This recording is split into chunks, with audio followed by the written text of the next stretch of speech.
नमस्ते, हमेशा खुश रहो बिटिया। I am GVN doctor Rupesh M Likhar, assistant professor, department of Kriya Sharir, faculty of Ayurvedic science, Jayati Vidyapeeth, women's university, Jaipur. Today we will discuss the second part of bone physiology. Now, functions of bone.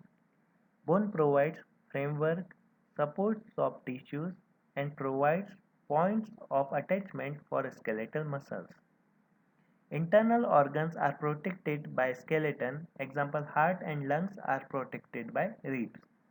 When muscles contract, they pull on bones and produce movement.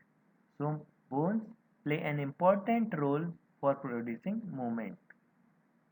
Bones are mainly reservoir of calcium and phosphorus. Red bone marrow produces blood cells. The process is called hemopoiesis or hematopoiesis. Yellow bone marrow stores lipids, which is the important source of chemical energy. Now, physiology of bone formation. The process of bone formation is called ossification. The skeleton of human embryo is composed of fibrous connective tissue membrane formed by embryonic connective tissue, that is mesenchyme, and hyaline cartilage that are loosely shaped like bones. They provide supporting structure for ossification. Ossification begins around the 6th or 7th week of embryonic life and continues throughout adulthood. Bone formation follows one of two patterns: intramembranous ossification, formation of bone directly on or within the fibrous connective tissue membranes, and second, endochondral ossification, formation of bone in hyaline cartilage. First, we will study intramembranous ossification. At the site where bone will develop, mesenchymal cells become vascularized, cluster, and differentiate first into osteoprogenitor cells and then into osteoblast. The site of such a cluster is called a center of ossification. Osteoblast secrete the organic matrix of bone and gets surrounded to become osteocytes. Later calcium and other minerals are deposited and tissue become calcifies. As the bone matrix forms, it develops into trabeculae. As trabeculae develops in various ossification centers, they fuse with one another to create the open latticework appearance of spongy bone. Connective tissue in trabecular spaces differentiates into red bone marrow. On the outside of bone, vascularized mesenchyme develops into periosteum. Eventually, some of the spongy bone is replaced by the cortical bones. Let's see steps of intramembranous ossification. First, an ossification center appears in the fibrous connective tissue membrane. Mesenchymal cells cluster and differentiate into osteoblast, forming an ossification center. Now bone matrix is secreted within the fibrous membrane. Osteoblasts begin to secrete osteoid, which is mineralized within a few days, and trapped osteoblasts become osteocytes. In next step, woven bone and periosteum form. Accumulating osteoid is laid down between embryonic blood vessels, which form a random network. The result is a network of trabeculae.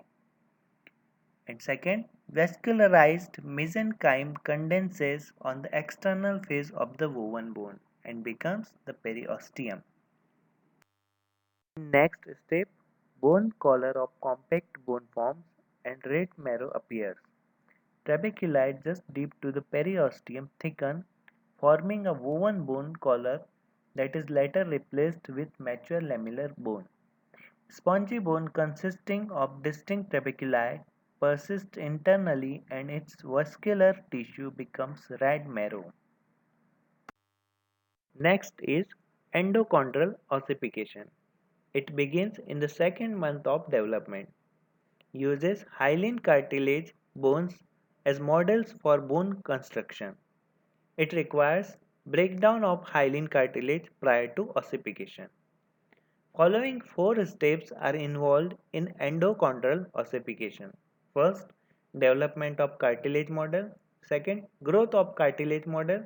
Third, development of primary ossification center. And fourth, development of diaphysis and epiphysis.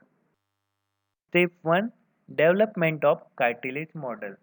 Mesenchymal cells differentiate into chondroblast, which secrete cartilage matrix to form the hyaline cartilage model. A membrane called perichondrium develops around the cartilage. Step 2. Growth of cartilage model. Cartilage model grows by interstitial and appositional growth. Chondrocyte in mid region calcify the matrix. Vacated lacunae forms small cavities. Osteoblast in perichondrium produce periosteal bone collar. Step 3. Development of primary ossification center. Near the middle of model, capillaries of the periosteum grow into the disintegrating calcified cartilage. These vessels and osteoblast, osteoclast, and red marrow cells are known as periosteal bud. With the development of periosteal bud, primary ossification center and medullary cavity forms. Step 4. Development of diaphysis and epiphysis. The diaphysis, which was a solid mass of hyaline cartilage, is replaced by a compact bone. When blood vessels enter the epiphysis, the secondary ossification center develop, usually around the time of birth.